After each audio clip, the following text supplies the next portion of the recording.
Schön durch so ein Säuer durchgegangen. Säuer. Das war richtig geil. Multi-Effekt-Sachen machen. Yo, nice to have you back on the channel. I hope you're doing great. I was at the Superbooth 25. I think that was the first time since my time where I was working at Schneider's, where we also, was just working there. Yeah, it was my first time I went there again, and this time was the first time as a creator. So that was a hell of an experience. But I want to start with the best thing, and that was I finally met Miles in person. We're doing the podcast, Signal Chain Stories. I don't know if you know that, but this guy, I have some talks here. And yeah, it's just nice to meet someone that you work for months already together and you finally meet the person. It was a blast. We got a nice jam here in my analog corner and yeah, just finally hanging and working together in the field. It was really nice. Yeah. Let's start with Superbooth. First of all, thanks to Andreas Schneider, the guy who makes Schneidersladen happening and also makes this convention happening that, don't feels like a classic one because it feels really like a festival.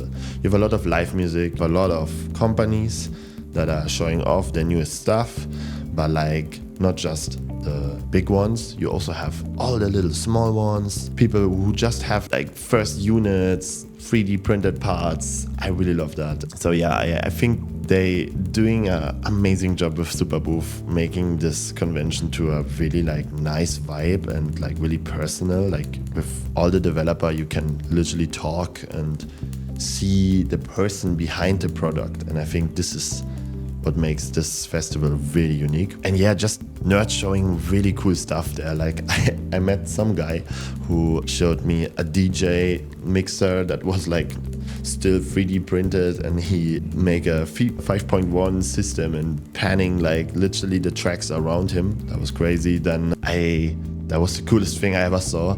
Someone used a Steam Deck, you know, that thing that is the biggest middle finger to Windows ever. Someone used a Steam Deck with a tracker on, so he sending the sequence of a tracker into his modular system just to run the modular with that. That was crazy. And then for me as a creator, what I really loved was there was a YouTube meetup, so I finally meet some other YouTubers next to Miles, and that was really a nice feeling. I meet Alexander Spree, Ora Music, all of these nice people, and we got nice talks. Underdog Music School was there, a really nice person. I really vibe with that guy. And yeah, then you have a talk with all these people, you meet the faces and the characters behind all of these products and channels. And I think the YouTube meetup was actually organized by Bow Beats, if I'm correct right now. And again, big thank you for that. That's really cool from you. I like Ableton, so yeah, I finally met Ableton people, talked to some of them and connected a little bit. Then Torso Electronics,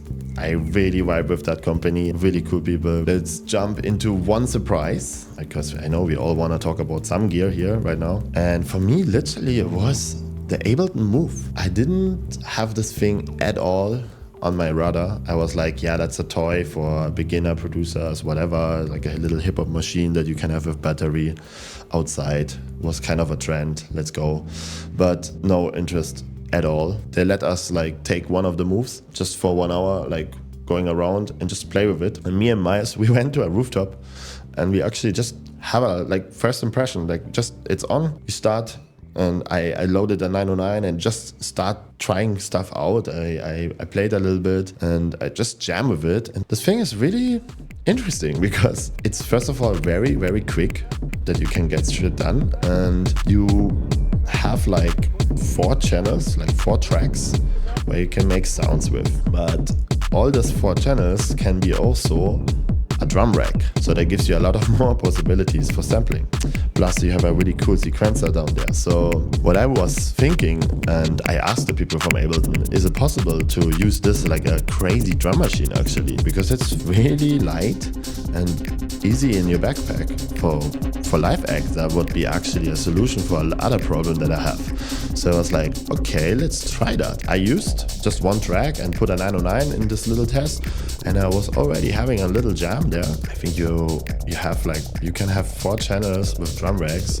You can have a really complex drum machine there. What is really easy and not complex to run on a stage then. So that was like a huge surprise for me. The Ableton Move, yeah, quite interesting. But also I realized then after being surprised by the Move and oh yeah, I want to get one, I realized how gas syndrome already kicked in. And I was like, oh dude, it's just day 2 and you're already like thinking about buying stuff. So I was like, ooh, I feel it, the gas syndrome kicking in. So sit down, think a little bit. And then I was thinking, okay, the only thing that I really thinking in the moment that I need is a good sequencer.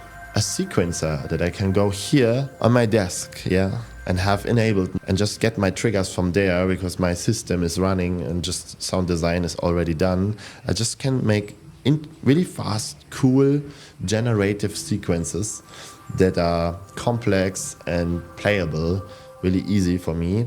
And I don't cluster my full desk with cables and stuff and whatever because like I put the modular to another corner just because I can't handle it. I just want like a soft setup here. But in the meantime, also I want that I can take it with the muscle memory and the workflow and bring it to my analog corner and then, yeah, trigger my hardware there. So it have to be like a hybrid sequencer kind of for hardware sequencing and USB sequencing. And with this mission, I went and said, okay, the sequencer for hardware and PC, what are my possibilities? And I know there was a lot, but there was 2 that interest me quite a lot. There was the OXI sequencer. Everyone was talking on this thing about it, and I think it's a really cool device. And then there was the T1 from Torso. I mean, I'm already a fanboy, so let's see. So I went. We are here at OXI Instruments with Manuel, and OXI Instruments is obviously showing their new OXI One MK2. Pretty impressive. We just got a little demo by Manuel, who performed on this setup here. We want to speak about this patch. So Manuel, maybe can you give us a little bit of a breakdown of what was going on here? Yeah. So hello guys, by the way. What I did is, first of all, I was using the performance to mute and unmute different tracks on the different sequencers. So the performance is a view or a layout where you can play with, interact with all the sequencers at the same time, which wasn't possible before. So you can mute one track from a multi-track, at the same time you mute another sequencer, whatever. You can also do transposition, add fields to the multi-tracks, etc. So it's a nice layout to perform and jamming with your patterns. So what else I showed? Well, now we have 8 modulation lanes for all the sequencers, which is very handy. And specifically on the sequencer 1, what I had is a sidechain thanks to the. Oh, it's like you can draw in like an envelope shape. That was already possible on the MK1, but now the only difference is that now we have 8 sequencers. So yeah, you can draw your modulation like this, change the speed of the modulations, and it's very, very handy to add variation to your synths or even to control internal destinations inside the OXI. But let's go to the second thing that I was doing in the sequencer 2. I reloaded the previous pattern, and what I did is I have these chord snaps here because we are in chord mode right now, and we can add repetitions. And the new repetition engine, what I did is you can add the repetitions, the number of repetitions, and the duration of the repetitions in steps, plus velocity groove of the repetitions and time groove is how I call it. Plus you can add chance to the repetitions of happening or not. And you can combine the repetitions with the flow button. So you can select if you want the repetitions to happen when you press the flow button or not. And that's really cool to create more tension, to create variation, etc.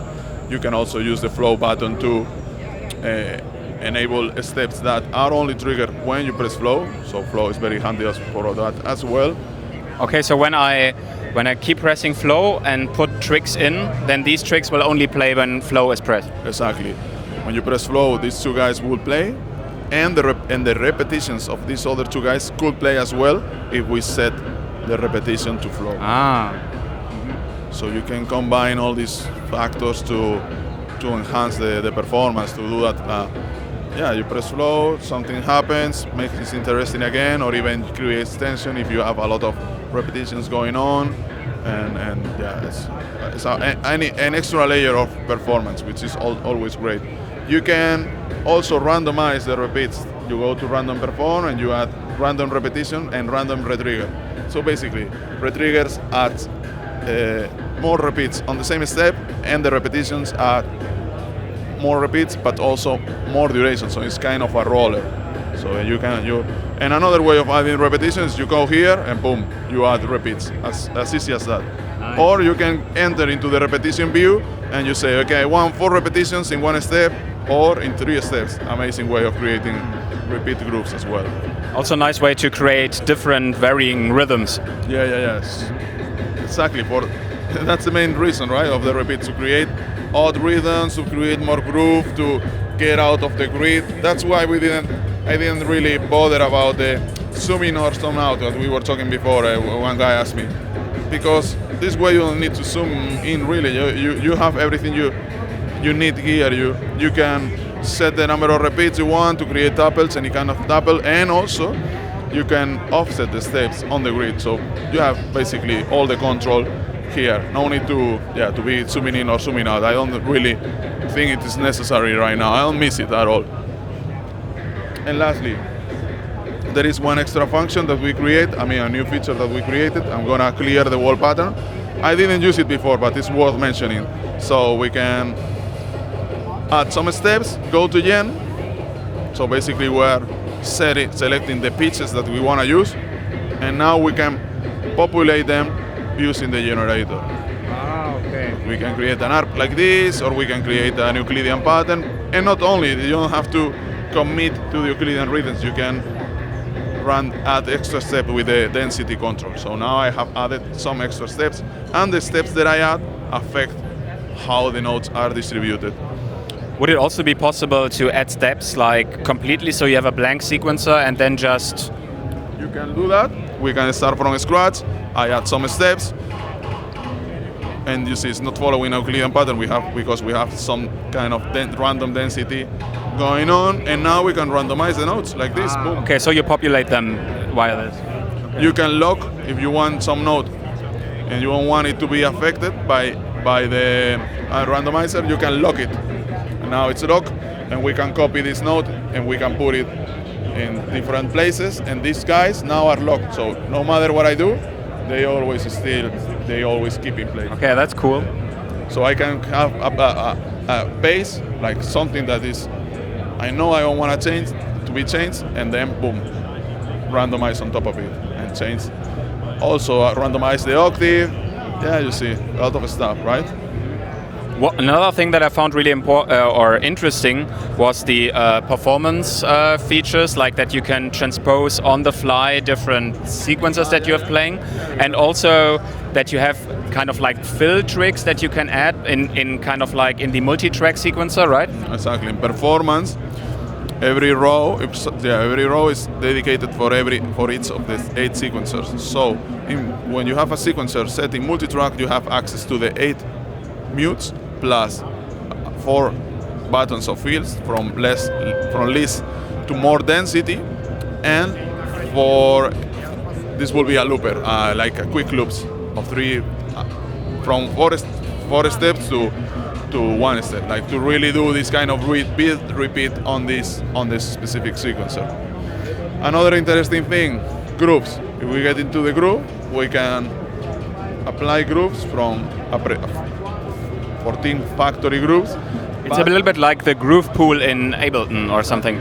Some of them have been imported from Ableton, but you can also add your own grooves.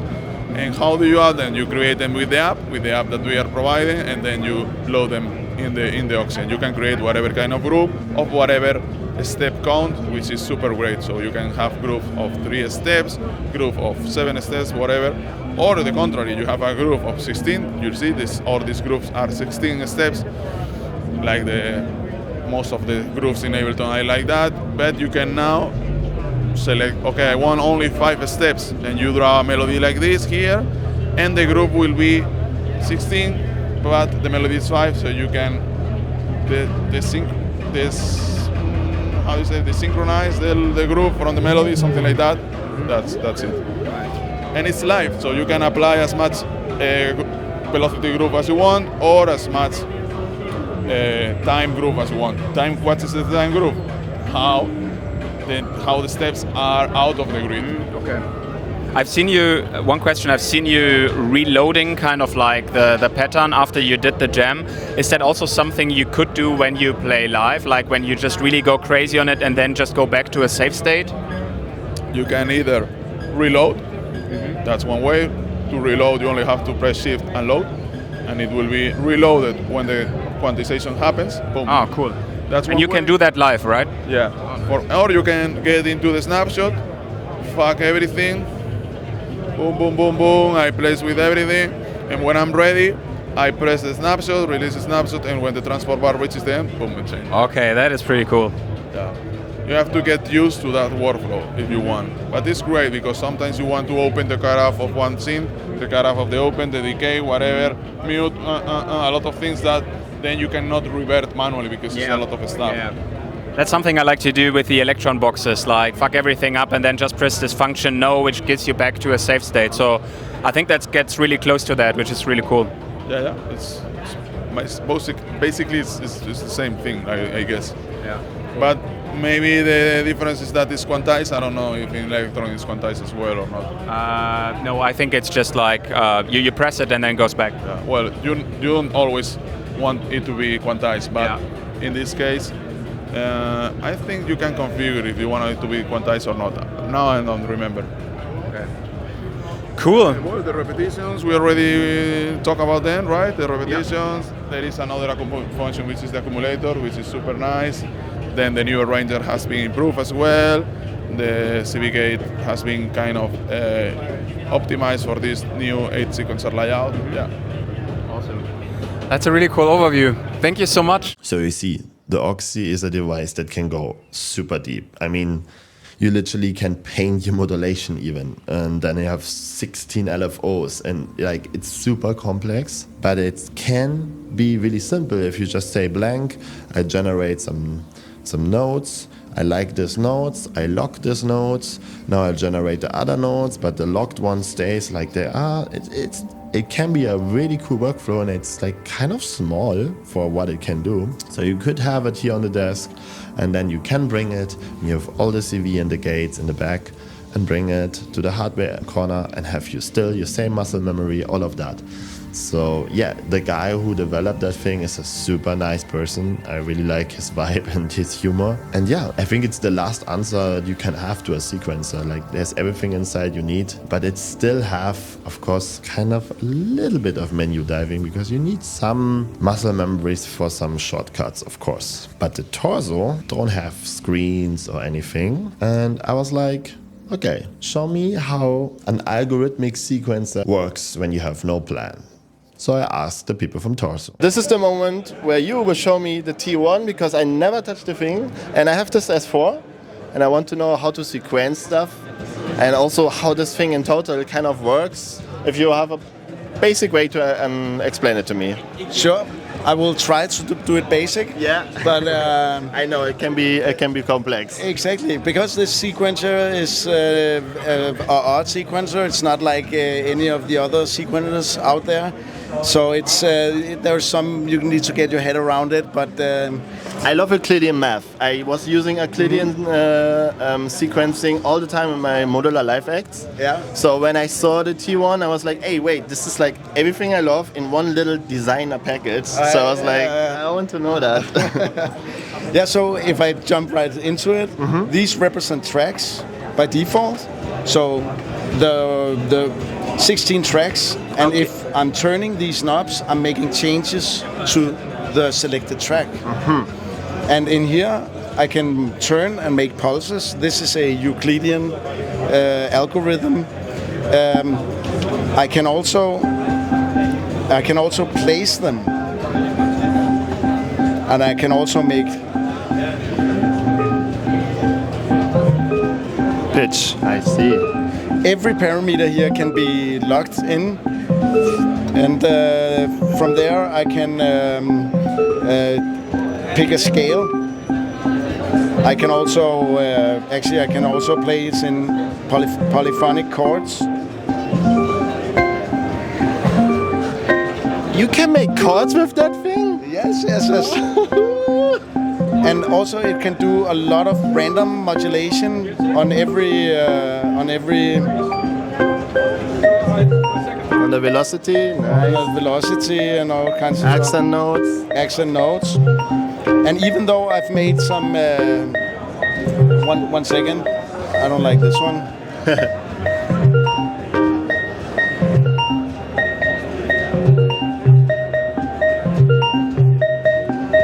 Let's make it straight.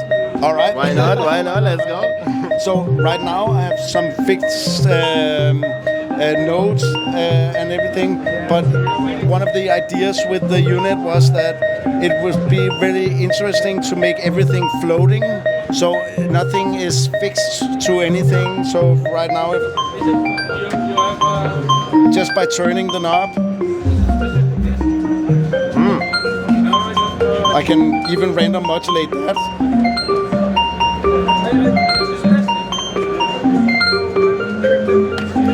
So you can imagine how quickly you can do all kinds of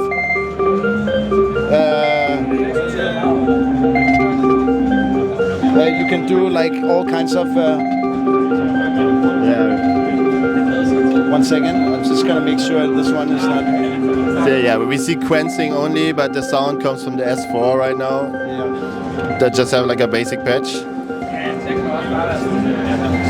So you can just imagine how quickly you can build melodic sequences and patterns in no time, and the way you do it is very different. It's like turning a knob on a synthesizer or something like that. It's like shaping, and also you have like more control at a macro level, because everything is not, you're not fixing the notes to something, and then you can just move it around and experiment. And yeah, it's kind of a MIDI sequencer with like similar to Eurorack, where you can like the philosophy is the same kind of. Exactly. The idea what I have is putting that on my Ableton, have my channels there, full sound design, making already crazy stuff, and then just let it sequence with that thing and play live like this. Yes. Possible? Sure. Very possible. And even polyphonic chords, so some dub chords can play it. A lot of polyphony, and it has I mean, you have 16 tracks, and that's way enough. yeah. So it can produce insanely amount of polyphony, and it also can generate some very lively sequences. Yeah, Euclidean makes that really easy most of the time, right? Yes, but also in the accents, the groove section, over the Euclideans makes them very lively, and with the random modulations evolving. Let me quick show you. Yeah, please show me. One question. So for the sequence, when we can see like a sequence or something going on, for each thing like accent, velocity, do you have an own sequence that you can give like off? Like let's say the accents just have like 4 different steps, but then the velocity have like 16 different steps. Well, is this possible? Yes, almost. You cannot rotate them, but you can insert like reset points in your Euclidean cycle, where if all random modulations and the different grooves and stuff will be resetted on different times. On different times. That's what I asked for. Perfect. Okay. So I just like to have like numbers, like for my accents, like 5, so it starts to be polymetric, you know. But then other things are like full on. Yeah, exactly. Yeah.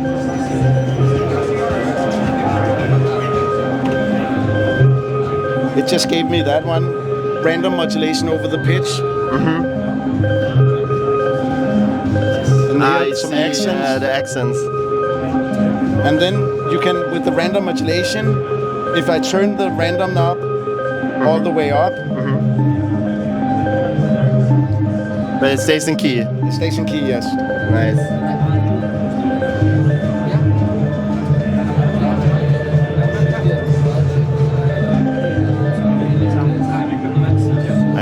I see. So for the live, there's also, I see a back button. Is this just menu or is this like back to... It is actually also a bank button, but we use it also as a back button. Yeah, so okay, that's so like that's why I was like, that's a nice one. So it has 16 tracks and 16 patterns and 16 banks. And here there's also some really cool features, mute, where you can mute and unmute different tracks. And when you let go, the mute stage happens. So you can plan different mutes, stages, and unmute and mute. And on top of that, we have a temp button. This means if I, let me just give you an example here. So if I hold this and remove these, when I let go of the temp, I'll... that's good for live performance. Yeah, so I return to an initial state. But you can also do it in this way where you double tap it, you change mute stages, you make changes. So you can change literally everything.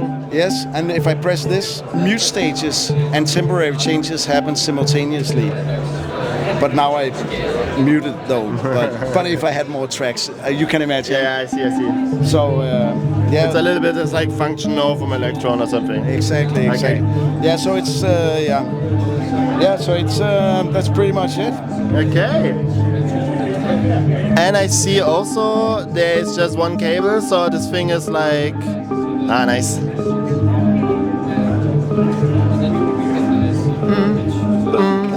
Yeah.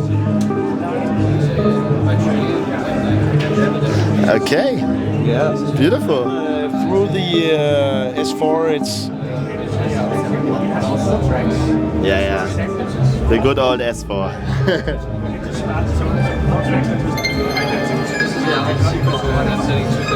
Canola is something really beautiful, right? Yeah. Beautiful. Yeah, thank you. Thank you so much. Last question is what I just said. So this thing I'm needs sorry. no energy at all, right? So it's powered by USB, and it has MIDI in out and And also a lot of CV. so CV, 2 gates, 4 CVs, a CV input for doing also modulation over some of these parameters, and sync and reset. And it also has Wi-Fi, and it does Ableton Link. Amazing. Yeah. So Okay, everything what you need from a sequencer inside. Perfect. Yeah, now I need one. Thank you.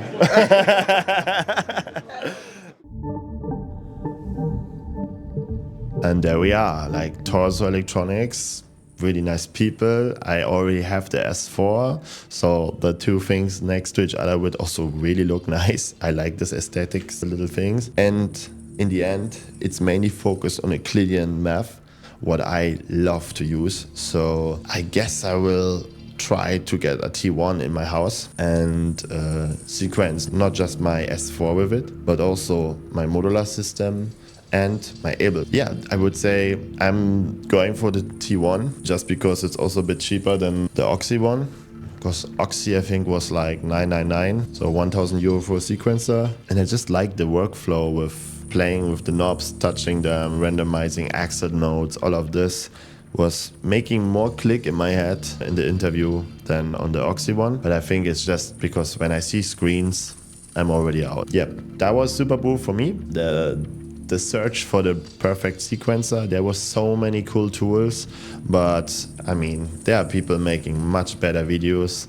I was just happy meeting a lot of creators, getting inspired by camera setups that some people use there. And yeah, I hope that was like a little look from my side at the Superbooth. Most important for me was not the equipment, it was literally just meeting the people, connect to other creators and connect to developers in a personal way and not just about the products. And one thing I have to say, I was not always a big fan of Surgeon, but he played literally a live set with a delay. 1010 music, I think, for sampling drums, and then just the S4 and the T1. He played a live set that blows my mind. It was crazy. It was one of the best live acts I ever hear. And it was really defined, really hypnotic, really deep, but groovy and fast. Wow, cool. So with that, have a nice week. Like and subscribe if you wanna see more sound design videos in Ableton or hardware. And be see you soon. Peace.